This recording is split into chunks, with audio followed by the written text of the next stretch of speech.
Diduga gelapkan uang tagihan dari penjualan, terdakwa Deborah Wirastuti Setianingsih akhirnya harus menjalani persidangan di Pengadilan Negeri Surabaya. Sesuai data Pengadilan Negeri Surabaya, terdakwa didakwa Jaksa Penuntut Umum JPU Kejaksaan Negeri Surabaya telah menggelapkan uang tagihan dari penjualan selama 2018 hingga 2020 dengan total 10.161.221.750 rupiah.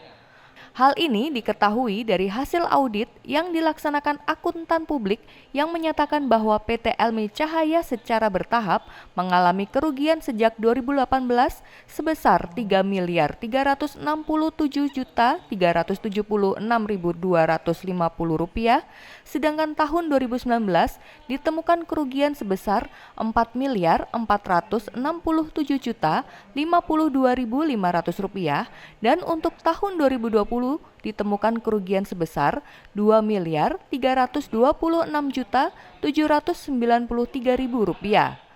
Dengan hasil audit tersebut, pihak perusahaan pun melakukan klarifikasi kepada terdakwa yang saat itu menjabat karyawan penagihan. Dari hasil klarifikasi di hadapan sejumlah saksi, maka perusahaan pun melaporkan terdakwa dalam kasus penggelapan di Polrestabes Surabaya.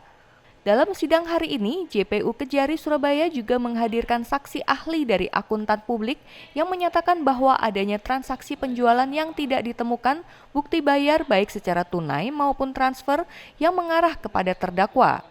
Pihak kuasa hukum terdakwa akhirnya menyatakan bahwa kliennya tidak melakukan perbuatan tersebut karena belum ditemukan uang tagihan yang digelapkan atau menggunakan uang hasil kejahatan seperti yang dituduhkan.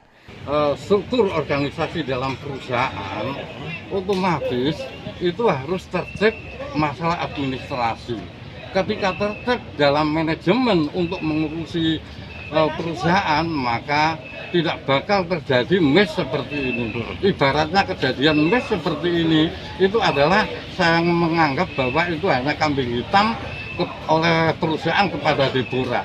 Sedangkan Deborah adalah bagian admin, tugasnya hanya ngurusi masalah surat menyurat gitu. Seperti yang didakwakan oleh JPU Kejari Surabaya, terdakwa dijerat pidana dalam pasal 374 Jangto pasal 64 ayat 1 Kitab Undang-Undang Hukum Pidana dengan ancaman hukuman 5 tahun penjara. Sidang pekan selanjutnya, kuasa hukum terdakwa akan menghadirkan saksi ahli yang meringankan dakwaan. Dari Surabaya, Jawa Timur, Saikul, Tim Liputan melaporkan.